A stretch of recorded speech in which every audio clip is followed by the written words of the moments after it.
In a potential step toward de-escalation, Russia and Ukraine are exploring a halt to strikes on each other's energy infrastructure, according to a report that could mark a significant shift in the ongoing conflict. The talks, mediated by Qatar, come as both nations grapple with the humanitarian toll of continued attacks, especially as winter looms.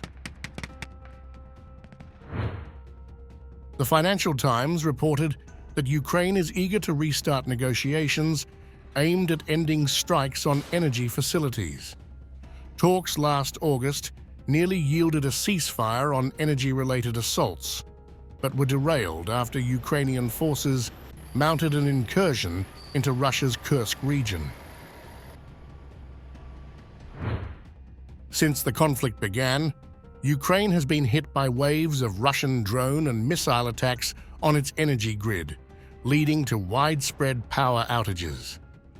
During the summer, the onslaught took out half of Ukraine's power generation capacity, and according to President Volodymyr Zelensky, Russia destroyed all thermal power plants and most hydroelectric capacity between March and August. Kyiv has struggled to restore its damaged infrastructure, with winter approaching and the risk of severe energy shortages rising. The winter will be the hardest of the previous 3 years.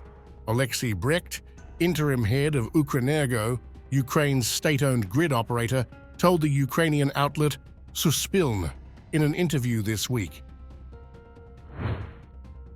He warned that should Russian attacks continue, Ukrainians could face power outages of up to 8 hours daily.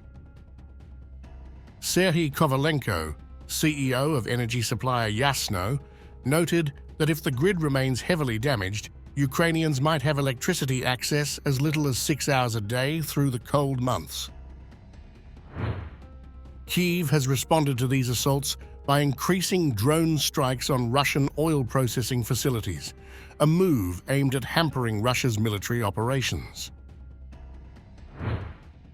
While Ukraine often refrains from officially claiming responsibility, these strikes have reportedly disrupted Moscow's energy infrastructure, targeting Russia's fuel and energy supply lines. According to an unnamed Ukrainian official cited by the Financial Times, both nations recently scaled back attacks on each other's energy infrastructure, following an informal understanding between their intelligence agencies. However, discussions remain in the very early stages, a Western diplomat told the paper, and an agreement may still be far off. Tensions around the Kursk region complicate negotiations, with a former Kremlin official indicating that President Vladimir Putin is unlikely to agree to a deal until Ukrainian forces withdraw from the area. A Ukrainian official, meanwhile, affirmed that Kyiv remains intent on continuing strikes on oil facilities to increase pressure on Russia to negotiate. Ukrainian activists and officials have called for a resolution to the attacks, which have left millions without power and disrupted essential services across the country.